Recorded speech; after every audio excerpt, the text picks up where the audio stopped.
All right, let me know if you guys can hear me yet. Let me know if you guys can hear me yet. Sound check, 1, 2.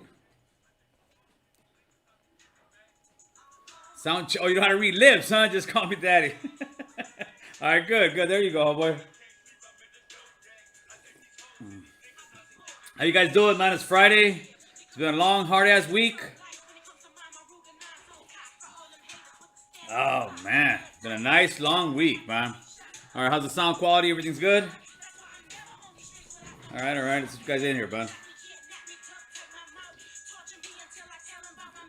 Today we finished up a 40-some hour work week. And when was it? It wasn't yesterday, it was the day before on Wednesday. We shot a bunch of concrete out in Malibu, dude. And it was probably like a crew of let's see, we got JB, we got Big Pun, we got Rooster, we got Ray Ray, we got Whole Man, we got Omar, we got Joe. I think that was it, man. It was 7 of us, 8 with me, and we were shotcreting a whole basement. A decent basement, about 80 yards. Usually get about 10% spill. It's usually more than that. So it was pretty much a truck of concrete, dude. And we got all that out with buckets, wheelbarrows on scaffold. I mean, just some straight will, man. That most people won't do it, man. People would just will break it down, brother. And what I saw was myself. I think there's a gentleman older than me. There was a youngster as young as 18. More than a couple, a few ex-cons, gang members, and the rest of the guys shooting the shotgun. Most of them are straight, straight Mexicans, homeboy. And with the Mexicanos, it's kind of like you have to. It's like a gang, homie. You have to earn your stripes, because a lot of times they'll see guys who are pochos or cholos, and they'll think, este güey son huevones, güey. And we got started around, I think the mud was a little bit later, like around 9 in the morning. So from 9 in the morning till pretty much about 3 o'clock in the afternoon, we were filling buckets of concrete, picking them up 6 or 8 feet to the scaffold. The guy's picking them up, he's stacking them. The guy with the wheelbarrow's coming. It's almost like some medieval times shit. And y no nos rajamos, güey. I even had to get in there, and I'm not gonna lie, I was in there for maybe an hour and a half, 2 hours, brother. I didn't need to get in there, but it was like, I was inspired by these guys' work ethic, man. How hard they were working, because it was hard work. Where I've seen people come to job sites more than once. They'll work for maybe an hour or two, and they'll quit, homie. They'll break it down, brother. Straight up, they will break it down, because it's not an easy job. But the same thing, life is not an easy life. Everything is something you work for. And I told the guys, do your thing. I'll give you an easy day the next day, and we did. We were working, but it was nowhere near as hard as that, brother. So I just wanted to kind of say that, because I was proud of my boys, man. I was proud of my boys, man, and we took care of it, homie. So today, I'm not getting so much into the politic thing. Today, I want to talk a little bit about gangs. And believe it or not, you see this guy, and you believe, the hell does this guy know about gangs, homie? Well, I know about street gangs just about as much as anybody else in the damn world, homeboy. Straight up. I'll call myself a street gang expert. I'm not calling myself a prison gang expert, prison politic expert. No, I'm talking about street gangs, homie. Straight, bottom, cut and dry street gangs, homie. And I get a phone call from one of my homies a couple days ago, and he tells me, "Hey, man, you heard about this one thing? It had nothing to do with any kind of shooting or murder in my neighborhood, first of all, right? But it was in my area." I said, "No, I haven't heard. Homie, what's up?" He said, "Yeah, man, they killed this I want to say about 18-year-old kid, right?" Oh man, I said, "And who's the Bobby?" Because I'm like, Bobby, like, who's the dumbass, dude? Because I don't see it anymore like when I was young, when I hear about a murder, and I'm like, oh, who killed him? You're all excited. You think it's a game. When you're a young guy, and you hear about murders, and you hear about people getting shot, you think it's a game. You really do. You think it's a game. You think you're part of the game if you're in that life, and it kind of excites you, because you don't know what really comes behind that, man. So he tells me, yeah, dude, it was a young homie who was 18 years old. said, oh man, estaba morro way. It's like, no, that's not even the kicker. It's like, I heard the guy that did it. Now, these guys have all been arrested, so it's not like something I'm not saying. Maybe the guy's innocent. I don't know. But that's not the moral of the story. The moral of the story is, he hasn't even gotten there yet. He tells me the guy who's young, who did it, is 14 years old, man. Like, Jesus, 14 years old. You got a kid. You got two kids, believe it or not. You got an 18-year-old kid who his life, as far as right now, is about the hood and the gang. You got a 14-year-old kid who his life is about the hood and the gang. And the sad part of the whole situation is that when that young kid killed this 18-year-old kid, both of their lives have just been destroyed, man. And have been destroyed for something that's so useless, man. There is nothing that comes out of that. But when you're young, which I was, you think, well, let's retract real quick. When you're young, before you become thinking the gangs this, the gang that, you're looking for something. You're looking for recognition. You're looking for somebody to say, hey man, hey, what's your name, man? Hey, what they call you? Because a lot of us, I was one of those guys. A lot of us just go under the radar, man. Nobody knows who the fuck we are. I wasn't playing any sports. I wasn't academically up there. Not because I didn't have it in me, just because where I came from. The opportunities that let's say a lot of even my kids have, I did not have, brother. I came from a third world country. My mom came here. She's trying. Oh no, she's not trying. She did. She said, I'm not getting on welfare because they told me if I get on welfare, they might not give you guys your paperwork. And she was absolutely right. Because if not, I would have got deported, right? So I'm here with a mom who's selling dope. I'm a young kid from Honduras. I get here about 6 years old, almost 7. And I'm invisible, brother. I'm invisible to the world. I really am. And whether you were born here or not, a lot of us that join gangs at one point or another, we're invisible. We're invisible to everybody and anything because as far as the world's concerned, we don't bring anything to the table. Our parents don't bring anything to the table because they're just working. They're not doctors, not lawyers. They're not giving money to school. They don't have time to go to PTA. They don't have time to come in here and interact with you at school or anything else because they're working. Because it's expensive out here, man. It's hard. It's a hard life. So what happens is, as we're invisible, we start looking for something that recognizes us. And what do you see? You see guys who are in neighborhoods, gangs. You see them getting attention. You see, yeah, that fool's got the girls. That fool's, nobody messes with them. They're the tough guys in town. That's what you see, man. You see the tough guys in town. And then all of a sudden, one day, you join a gang. You're still innocent. And most guys, this is what it is, man. You join a gang, you're not this hardcore killer, brother. You're not this guy out there. I don't care how anybody portrays themselves at 11, 12, 13 years old. And I've seen 11, 12, 13-year-old killers that have been in there for murder at 11, 12, 13 years old. And most of the guys just weren't killers, brother. It's the truth. They just weren't killers. There were kids that thought they were doing something for their neighborhood. We'll get back to that. 11, 12, 13 years old, you're not a killer. You're just a kid, man.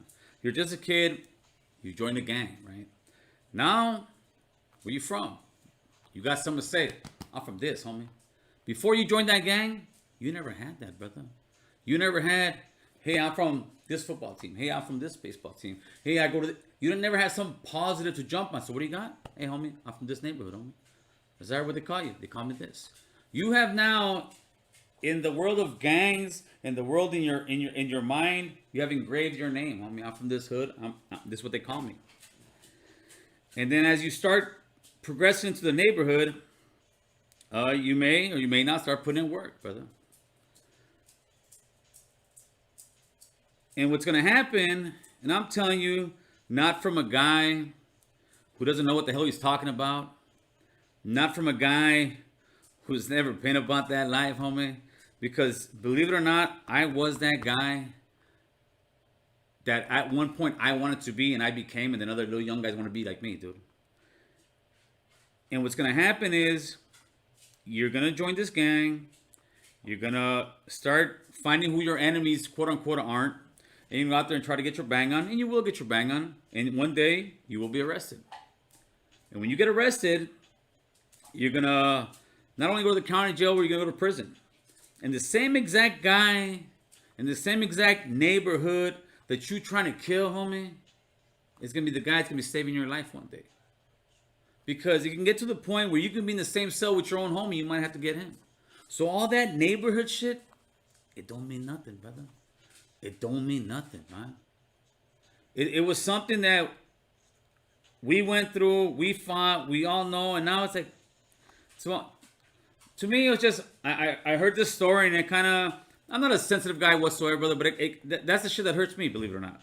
I hear young guys, I hear a 14-year-old young kid when he killed an 18-year-old young brown kid, brother. And I was like, homie, it's for nothing, brother.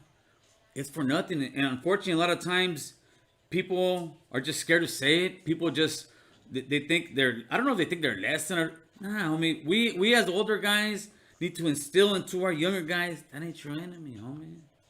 That's not your enemy. All that banging because you're from this street, you're from that neighborhood, you're from this block, you're brown, homie.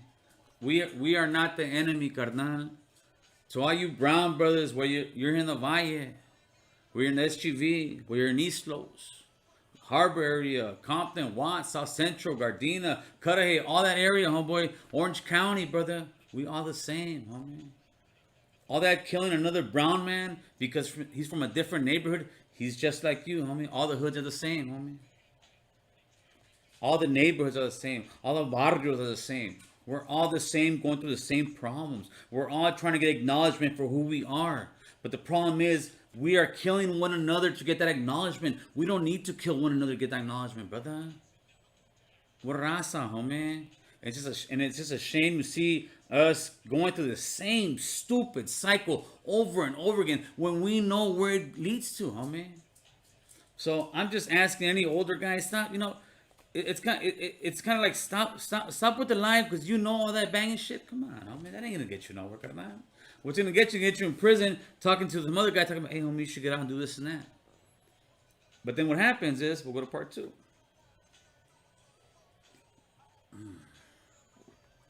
What happens is, you go to prison, right? Now, I'm giving you the story of what's gonna happen to you, youngster. You're gonna get busted, most likely you're not gonna get busted for a hot one. Most of the guys that get busted for a hot one, I guarantee you, they regret it off the back, homie. They regret it off the back. It might take about 5 years, but at first they're gonna be pumped up. They're gonna regret it, brother. Okay. Most guys will not go in there for the rest of their life. Most guys are gonna go in there for a few years, right? And then when they come out, originally they're gonna think, yeah, I want to do right. Yeah, I'm gonna do right. And they're thinking in their head, I'm gonna do right. But you know what happens? You know why people fail so many times when you come out the joint, homie? One, a lot of people come out of the joint. I don't say YA no more, because YAs are pretty much dead, right? When they come out the joint, they believe they're owed a party. They believe, yeah, I just got out. Especially if you go back to the hood, you're gonna, oh, hey, homie, yeah, they're gonna be talking. They're all pumped up, especially nobody's ever at the time, right? And you're gonna feel like a ghetto star, homie. Straight up. You feel like a ghetto star. And you're gonna say, nah, I'm gonna do it right. I'm gonna go for the hood for a little bit. And then what happens is, that octopus that is the neighborhood, homie, that a lot of people just can't they can't go in that realm of the hood, because the hood will just wrap them up. Whether it's all the hood is a lot of negativity, man. It's a lot of drugs. It's a lot of guns. It's just a cutthroat fucking pirate world, brother. That looks glamorous on the outside, but once you really dig into it, it's a fucking dead pig, homie. It looks beautiful out there. Like, we're gonna make some carnitas out of this guy, but you buy the pig, you're gonna make some carnitas, you cut it, y el pinche puerco is rotten, homie. And that's what the gang life is, brother. And guys who got to jail, you need to just focus on work, to focus on that discipline you had when you were in prison, brother. Because so many homies come out, get the discipline, right? Get the discipline. But if you come out and that discipline disappears in a month or two, you never had discipline, homie. You were just scared of somebody doing something to you. There's a big difference, homie. Discipline is with nobody's looking at you. There is no calentada. Discipline is you telling yourself, I'm not gonna do this because it's gonna get me into this wreck, homie. And unfortunately, most guys that I've seen have no discipline. They can talk a good one, homie, but they got no discipline, brother. And they come out here and they start getting high and they go back to the same old shit, brother. And it's unfortunate because there's a lot of smart individuals that should be out here that could be the future of our country, homie, believe it or not. But we get caught up in the gangs, we get caught up in the drugs, we get caught up in the madness just because we want to be recognized, homie. We want somebody to tell you, hey man, hey that's so and so, just a name, brother, just a little baseball. And that's why when I also speak to I don't speak to too many parents, but when I do, you gotta have your kids in sports. You gotta have your kids in soccer, little league, baseball. I know that right now isn't the case because of COVID, but before the COVID, if you ask yourself, hey, well, my kids really in school, I'm too busy. Well, I don't know, brother. I think we can always make some time. I definitely made some time for my kids when they were younger, and I was a young guy that worked a lot, was on parole, but I was just like, I gotta get them into some to believe in, because if not, they'll get lost, brother. So let's see where you guys are at, man. That was my piece of Friday. Let's go into it.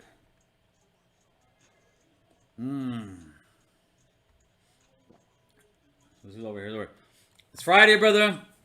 I'm sorry. I need to get that off my chest after the homie called me and told me that. It was just it's just heartbreaking, brother. It's heartbreaking.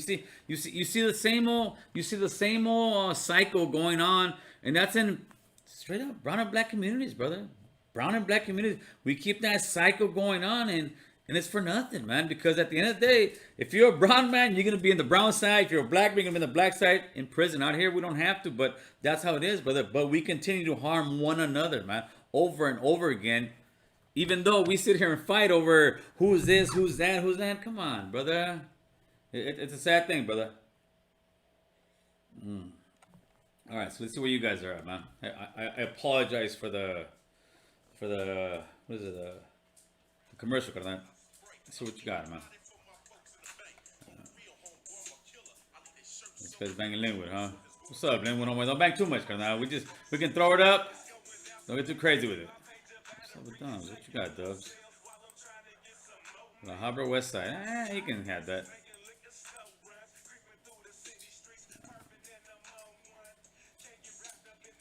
All right, let's get back to you guys, man. Aguilar 98. Best revenge out there is succeeding. It really is, brother. It really is, man. It's a dude, it's a beautiful life out here, man. What we focus too much on the negativity, where as far as just in general, today I'm staying off of politics, but just in general, this is a great time to be who we are, man. Will it get better for our kids? Yeah, I really hope so, absolutely. Unless the world comes to a fucking end, brother. But as far as us being who we are, this is a real good time. We just need to work and keep it grinding, brother.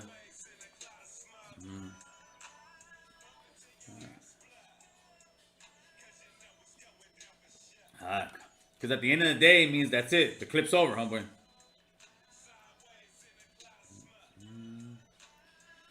What's up, 79? How you doing, brother? Sally Sal, brother. You know this. What's up, man? And make sure Scooter goes to the restroom. Yeah. That guy, man, he got me. He got me back here. Where you from, Gil? Well, I'm where's Nina at? I'm out of North Hollywood, homeboy. Hi, Nina. Oh, what you doing, mama? What you doing, mama? ¿Cómo estás? ¿Cómo estás? ¿Cómo estás? Yeah, that's you right there. Oh, man. That's what's about, homie. Florida, what's up, homie? Stay in Cleveland now. Yeah, we all move around, brother. We all move around. Heavy rain. Now over here, it's over here in North Hollywood today was about 102, 103. Carnal. American Negro, what's up, Playboy? How you been, man? Let's see. You only letting the white man control you. That's what it is, homie. That's what it is, brother. Hold on. Where the hell? I'm getting old, brother. Got my damn glasses. Get this over here. LA to the Valley. A lot of people got stuck on Tweak. It's sad to see so much potential become Scante warriors, and that's what it is, brother. I had this other guy on IG got upset because I posted some tweakers. I was in Beverly Hills. After that, I went to North Hollywood. So now we're in North Hollywood. Hey, why are you talking down about these homeless people? I said, listen, brother, man. I'm not Mother Teresa. Let me tell you. Let's get this one thing straight. I am not Mother Teresa, brother. I am who I am, and when I see those guys out there in those tents, I don't see poor homeless guys that need to be cuddled. I see some motherfuckers that instead of getting a job, anything else, they're out there smoking dope. I mean, I'm talking about straight glass, carnal. Glass is destroying us as a whole, little by little. Up City. Oh, come on, nah, you let that in, Negro. What's up, homeboy? They can do that, man. We got. It's 50 degrees here in Cleveland. Still sipping Corona Light by fire pit. Wow, 50 degrees, nah, brother. It's nice and warm out here, carnal. Remember, they support legalized murder called abortion. Listen, I'm gonna hit that right now. Not TC. I'm not gonna hit the politics thing, but listen, abortion. I have to just because the guy said it. I don't agree with it solely, but as a man, I'm not gonna tell a woman what to do with her body. If abortion is that much of a sin to you, my friend, which it is to a lot of people, I respect it, right? Because what the Bible says, if abortion is that much of a sin to you, first of all, that woman will one day die, because one thing, I don't care if you're poor or rich, you're gonna die. And if that is that much of a sin, God will deal with her. But at the same time, as far as I know, somewhat of the Bible, is there's no sin that's bigger than another, brother. Or I think it is. Who knows? So if you're smoking, if you drink alcohol, that's a sin, brother. That's your temple, brother. You can't pick and choose. If you're watching pornographic magazines or videos, that's a sin, brother. Anything that's a sin, you better stop. That's one thing I give to the Muslims, homie. The Muslims, when they do their thing, they're full force, carnal. So let's see what you guys are at now with that. What's up, Brown Placa? I don't know what did Dave Chappelle say, B? Hey Gil, you had Angel Cortez on the podcast yet? Have you had Angel Cortez? Just found his story recently. Would be great to see him on a gang member, Army Ranger. Angel Cortez. Let me get my Angel Cortez. I will look him up. I think I might know who it is, but why not? Is 18th Street the biggest gang in LA? When you say biggest gang, I guess if you put them as a whole collective, it could be a little bit. But at the same time, you have a couple like Florence. But as a nation, probably the only thing is that when people sit there and think like 18th Street, oh, this is the biggest gang. Every city, boom, there's a block. No, city. There's all kind of different neighborhoods, and one may be 18th Street. So 18th Street may be in a lot of different areas, but they're just different. They're just different neighborhoods, and in the neighborhoods that do bang against them, for the most part, they're just kind of rivals in that neighborhood. So it's not where they're in a certain neighborhood and they're just this huge fucking glamorous. I mean, not glamorous, like thousands of guys. That may have been the case in a certain part of the 90s and certain parts of I think by the Coliseum and maybe MacArthur Park, where they were just real big in numbers. But right now, for the most part, they are probably there's more different cliques of them than anybody else. That yes. All right.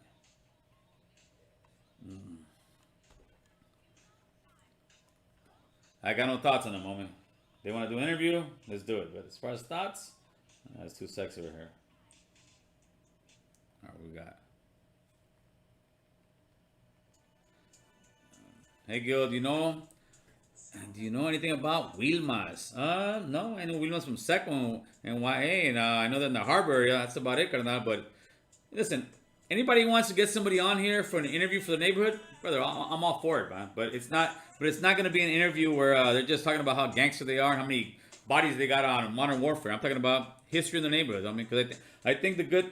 What I like about gang interviews with different neighborhoods is to show them how we are so alike, brother.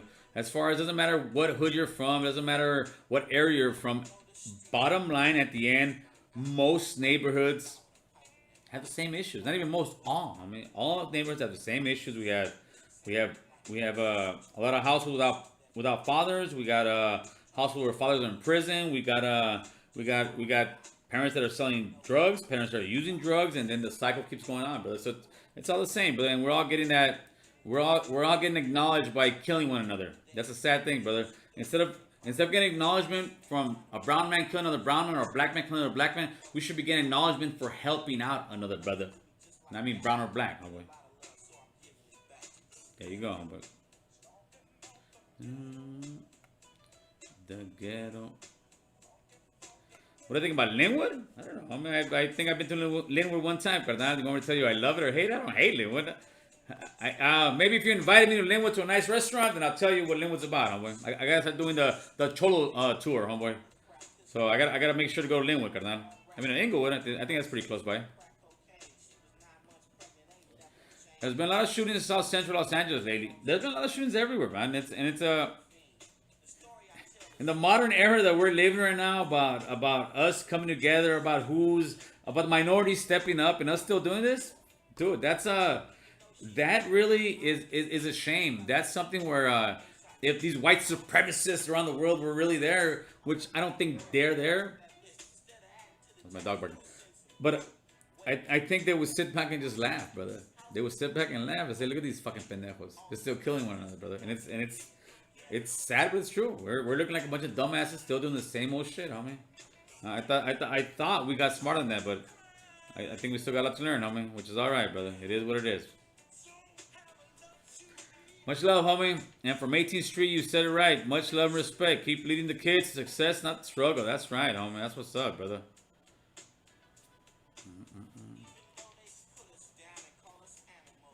American Negro, I can get Kid Frost if you want to interview him. Come on, brother, of course. Homie, I would love to get that guy's interview, dude. Robert, I've hit him all up. Robert. And I don't know if they just don't know about the channel yet, or some of them get scared to come on. But yeah, of course I want Frost over here, brother. I'm gonna hold you to that one, carnal. And you're gonna bring him.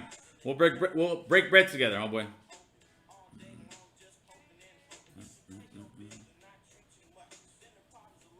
Yeah, I heard of Big JD, but me and JD will talk every once in a while, but he knows what's up. Lord Supreme, not that I'm Jewish, because I'm not. However, according to the Torah, there is no life until the first breath. My Christian brothers, your Bible involved out of this Torah, so your religious argument is, you're getting too deep, homeboy. You're getting too deep, and I don't really get into religion too much, because people don't want to hear what I got to think about religion.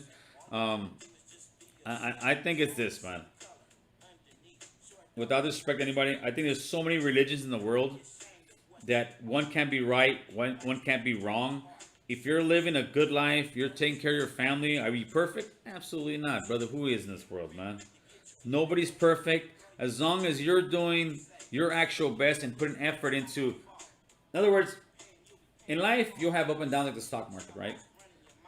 But as far as when you go all the way down, you still get above that low point, and you can see you're still making that effort. I think in life, if there's an afterlife, and some religion will tell you, oh, well, you didn't follow this religion, so you're not coming over here. Well, that is no God that I want to go live with, because if I live in my life to the best of my ability without religion, brother, as a man, I mean, come on, because there's a lot of people that will follow certain religions and they ain't living no, not even close to a holy life, brother. They have very unholy lives, brother. So that's what it is with me.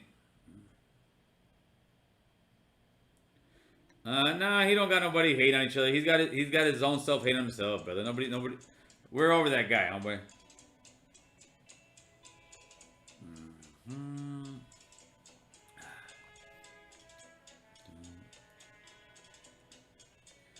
Elk, not ham. I guess I'm not getting too political, you know. Jesus Christ, Gil. What do I think about Ice Cube supporting Trump? I don't think Ice Cube is supporting Trump, first of all. I think Ice Cube is supporting his people. And right now, whether people want to believe it or not, let's talk about America as a prison yard. If America was a prison yard, you know who Trump is? Trump's the big homie in the yard. Homie. Whether you want to admit it or not, whether, fuck. If this was a prison yard, if this was a gang establishment, Trump is the big homie in the yard. And the big homie in the yard said, hey, what you need for your crew, homie? And you're going to be like, I might not like this motherfucker, but all right. People sit there and think that politics is friendship. Politics is business, man. Politics is business. And too many people on both sides believe that politics is, again, friendship. Oh, look what he's done. Look what he's done for us. He's doing it for business. Any president does it for business, people. And what he did, it was business, dude. It was business. I'm talking about Cube. Trump too, but Trump just trying to get that vote. But if I were to get a phone call and say, hey, how can I help the brown people? Hell yeah, I'm gonna go. Hell yeah, I'm gonna go. I'm gonna go because I'm gonna try to see what I can get for my people, whether it's this president, that president, or the other president, brother. I don't hold Cuba accountable like, oh, he's a sellout. Nah. I mean, he didn't go over there to get a photo signed. If you go over there like, hey, you got the a platinum, Trump's gonna sign your thing, then yeah, he's a sellout. But he didn't go there for that. He went there for his people, and they should respect him for that, homeboy. Straight up. I think my wife's home. She's gonna get me.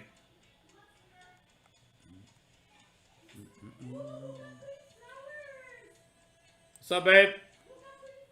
I got him for patches. Oh wow! I got my wife flowers. What are you doing, Nina? I'm alive, babe. I'm alive. Hi, sweetie. My day was pretty good, actually. How was yours? All right, cool. I'll be off in a little bit. Ice Cube is not supporting Trump. Don't start that stupid ass rumor. What happened is people from Trump camp reach out to Ice Cube. Yeah, absolutely, brother. I can't.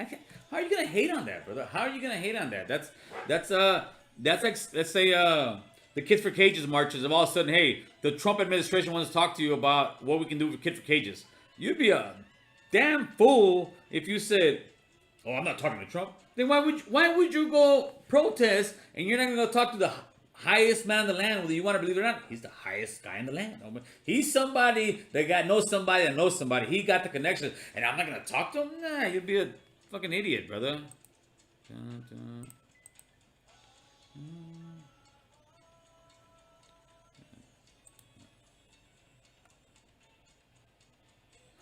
Yeah, you lose. You're gonna say, I don't care, brother. Really, I don't care. I did my vote, and I voted for neither one. Oh boy.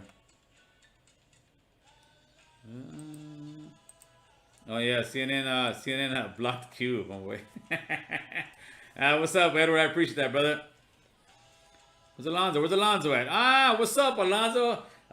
You know what, Alonzo, man? Since you're here, hopefully you're still here. I'll stay in front of everybody, man. We have some great conversation, Alonzo, man. So somebody was saying, I think Marvelous said something, you should come in quarterly. Whenever you want to come in, Alonzo, you want to sit here and have these, which they are. They're great conversations, man. They're great conversations from different sides. You're always welcome, brother. Anytime, because even if some people don't watch the conversation, dude, I enjoy them. So whenever you want to come through, Alonzo, we're here, homeboy. We're here. There you go. I was telling my wife that the other day. I was like, actually, matter of fact, last Friday, after we did the show, I'm like, oh, dude, this is great conversation because it's a different side of the spectrum, but we're showing people what a lot of people don't see. They scream at each other, they talk all kind of crap. Nah, man, you have your views, I have mine, Sonny has his, and it's a great combo that I think we can all learn from, brother. So I'll be hitting you up. Let's do it again, brother. Voting is only a wash. Pengu, much respect from Canada, eh? There you go, the Canadians, carnal. You're always speaking your mind, and you gotta respect that one from my fans and YouTube game. That's right, but I appreciate Pengu from Canada, eh? I don't know if that's disrespectful, but that's what I hear in the movies, brother. So the creator, everything underneath. The creator is Mad Main, yeah, pretty much, brother. But this guy, no cap. Let's see. People be banging on the internet. People be banging on the internet, man. Yo, Van Nuys, the Leno in the casa. What's up, Danny? Say what's up to Mr. Beto and Moreno and Peanut and Duke and all the other homies, man. Had a great time playing handball. We're gonna definitely do it again, man. What's up, Gil? What's your take on gun control? You guys asked me. I'm saying with politics, but all right. I think gun control is California a little bit too hard. I think it should be a little bit loosened up as far as guns you can have. I think in other states it might be a little bit too laxed, where you can go into a certain warehouse. And I want to say, I'm not sure what state is close to Chicago. Chicago's gun problem is because of the residents of Chicago, but it's also part because of people that go and buy guns at gun shows. And you pretty much just have to have an ID just to get in. After that, they don't check who you are. They don't give you no background check. So people be going over there. Let's say they buy a Glock for like, I don't know, $300. And after that, you're going to go to Chi-Town, which is not too far away. I don't know if it's Indiana or what state. You go across the state line, and you can sell that same Glock that you bought for, I don't know, $300, $400 and sell for like $1,500, dude. So you're tripling, maybe quadrupling your money. So that's becoming a bigger hustle than drugs as far as flipping money, and that's making a lot of areas that are just gang infested having killed one another. That has a lot to do with it. So when it comes to gun control, I believe that they shouldn't ban assault weapons, but they should be a waiting period to get a gun. I don't know, maybe 3 weeks or a month for like a high power rifle. If it's your first time, and after, it's kind of like a driver's license. Once you got your driver's license, you're checked off, you're this, you go in there, you buy your stuff, they know what it is. But then people, the Second Amendment guys are going to sit there and tell you, no, but I don't want the government knowing how many guns I got killed. That's not the right. The government already knows how many guns you got, or they kind of estimate it already. They already know, brother. Unless you don't have a cell phone, unless you don't have a credit card, if you're one of them back redneck hillbillies, then you're probably getting guns from your pa and ma or wherever it is. It doesn't really matter.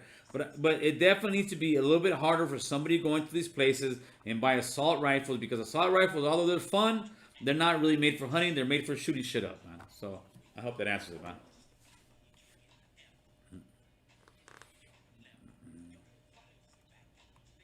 There you go. No, we got some kid fries, brother. So where they don't. Like I said, look up close to Chicago, brother. And I want to say also, maybe even Arizona. Listen, when I was in Arizona, you can go in those places and buy a gun, and nobody would pretty much ask you for anything. And I lived there, brother, so I know that for a fact.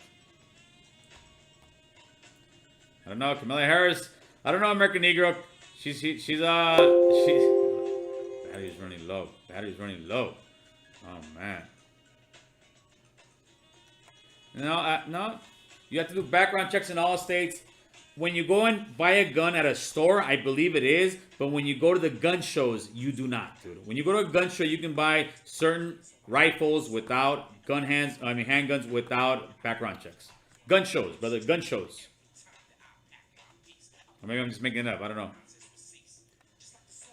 Okay, I'm Panamanian, Mexican, 100% Latino. I have African DNA as well as indigenous and Euro. Got black, white, native, family members. I think it's important to understand that Latinos come in different shades. And yeah, of course, brother. But it's not just Latinos. We all do. If you're in America, I'm sorry, I hate to break the news to you. If you're in America, we're some kind of mutt, brother. We're all some kind of mixed thing. And nothing else is like we have here in America, brother. Give 1 second here and twisting dice.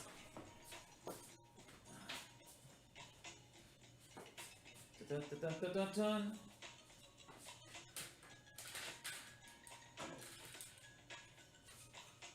Behind the scenes, American Trouble. Behind the scenes. Dun, dun, dun.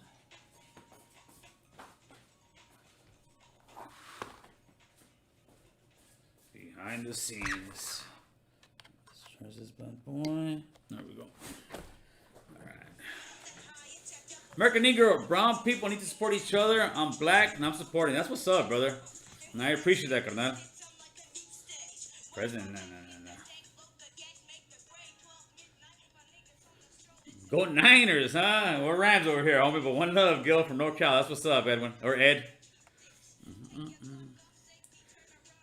If you're buying a used gun, do what you have. You just said an ID, write down your name, and give your gun its use. Yeah. Hit the like button, people. Hit the like button, people. Do you have any black homies from your neighborhood? If so, they have to put in more work to be seen as down. No, not at all, brother. I think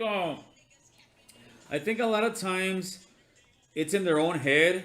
The black homies and the white homies, they kind of want to sit here and put in that work and kind of get that recognition because, like I said before, when you're young and you're joining the gang, you got no self-esteem.